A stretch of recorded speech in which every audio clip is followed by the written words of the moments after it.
Good morning. Hope you're having a great beginning to your week. So we begin the portion of Vayetze this week, the story of Jacob's journey. Jacob running away from his brother Esau wants to kill him, and the beginning of the Jewish exile and traveling of the Jewish people.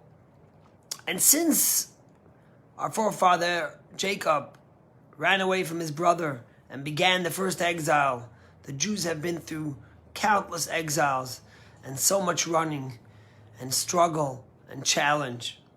But it's actually something interesting, because you have Abraham and Isaac, Sarah and Rebecca, who begin the first two of the three patriarchs who live in Israel. Abraham travels, he's a pioneer, but then he resides in the Holy Land of Israel. Isaac never leaves Israel. Each of them have two children, one of them remaining Jewish and committed and the other leaving the fold.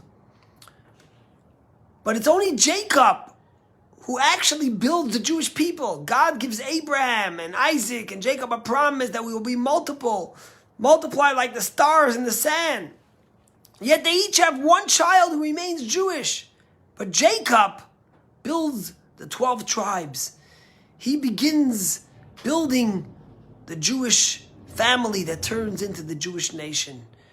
But where are Jacob's children born? They're not born in the Holy Land of Israel.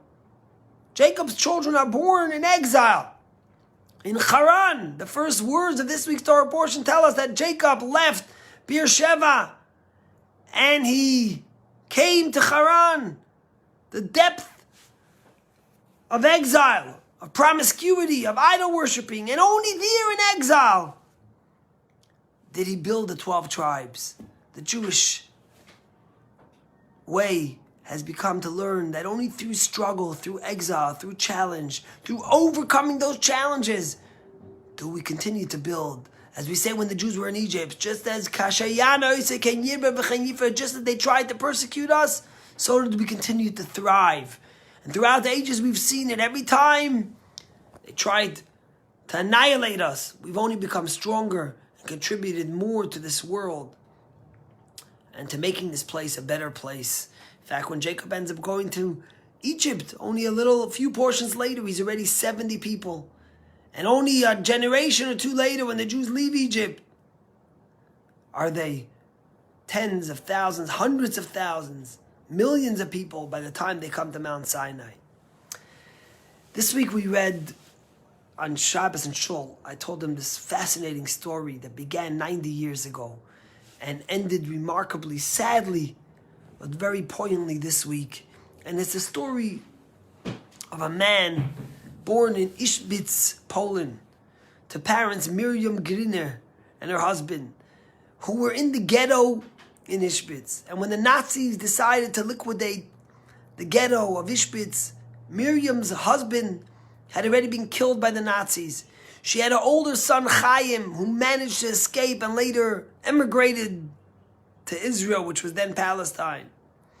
And her and her two daughters were taken together with 4,000 Jews in the ghetto of Ishbitz, and the Nazis prepared a mass grave where they brought them to. And they made them go in and they killed 4,000 people in one day. They murdered them all, shot them to death.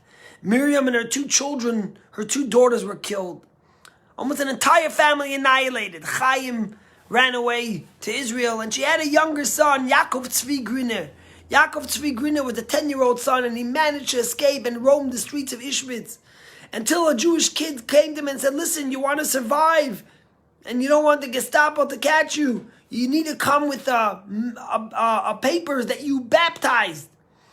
So they got him papers that he baptized and he became a Catholic. But yet he was running away from the Nazis the whole time. Until finally, in 1942 or so, or 43 or so, I'm not sure the year, he ended up in a monastery. And he started at first grade, then they immediately skipped into second. And he was such an intelligent boy that by the summer he was already in third grade. And when he graduated, he ended up going to Catholic school to become a bishop, to become a priest. And he became a priest. His name became Gregory Pavlovsky. Now, Gregory Pavlovsky on the 1,000 years of Catholicism in Poland, he wrote a whole article in the paper about his history, about his mother Miriam and her 2 kids that were murdered by the Nazis, and his father that was murdered by the Nazis, and how he came to be who he was.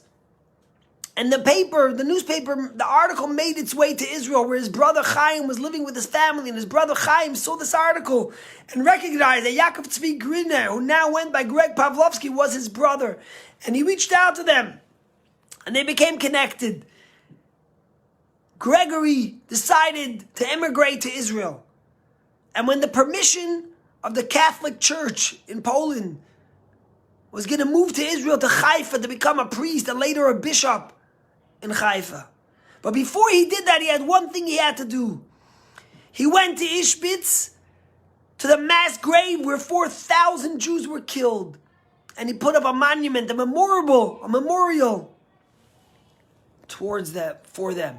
And near there, he put up a grave, a stone of a grave for himself that said Yaakov Tzvi Griner, Greg Pavlovsky, born the son of Miriam, and his father's name, killed by the Nazis.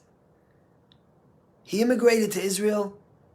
He became the bishop in Haifa, and he started practicing these Jewish things.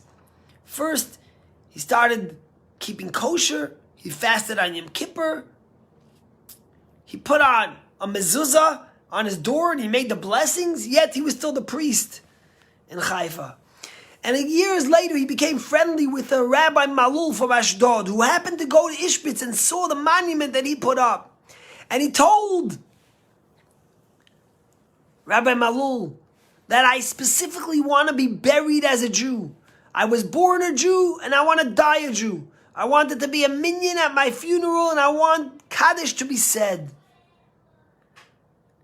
Well, and he wrote a whole note. He said when people asked him, what type of life are you living? He said, I have 2 nations. I was born a Jew and I'll always be a Jew. But the Polish saved me from the Nazis and I'm grateful to them. But I want to die the way I was born. And this past week, on Sunday, at 95 years old, Yaakov Tzvi Griner, Greg Pavlovsky, passed away. And on Wednesday, Rabbi Malul, with a group of people, flew his body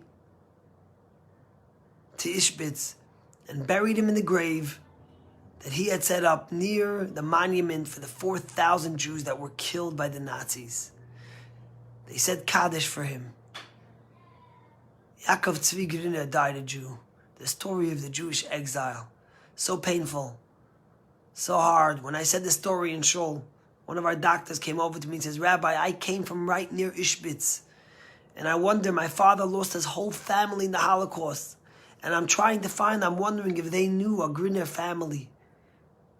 You think about the story of the Jewish people that started with Vayetze Yaakov mi Be'ersheva, Jacob leaving the comfort of Israel to run away from his brother Esau who wanted to kill him and going to Haran. Until today we journey.